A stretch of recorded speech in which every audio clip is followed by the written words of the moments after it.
Now see here magnetic dipole. If you take any bar magnet or current carrying loop, everything these two parts that behaves as a magnetic dipole. Suppose you have taken a bar magnet. It has got the two poles north and south.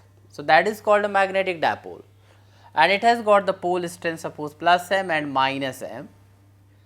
Then magnetic dipole moment of this bar magnet can be written m is equal to product of the magnitude of the pole strength of either pole, that is here m into 2L.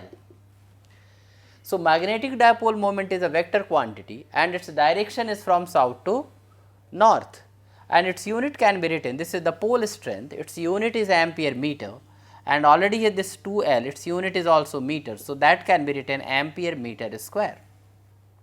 So this is about magnetic dipole moment and magnetic dipole. Now see here, a current carrying loop also behaves as a magnetic dipole. So when we take current carrying loop like this suppose here, and current is flowing in the anti-clockwise direction, then this behaves as a magnetic dipole. So its upper face acts as a north pole and lower face of this coil or the loop acts as south pole. So the direction of magnetic dipole moment by right hand thumb rule can be given here. This is a perpendicularly outward to the plane, and that can be written by here m.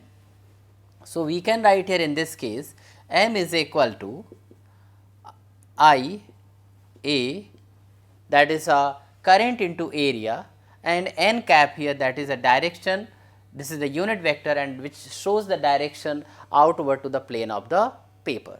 If it has got n number of turns in the loop, then we can write m is equal to NIA here n cap, and this is about here. Here is also unit is here ampere per meter square because the quantity is same, and again the direction is here from south to north inside, and outside it is here north to south.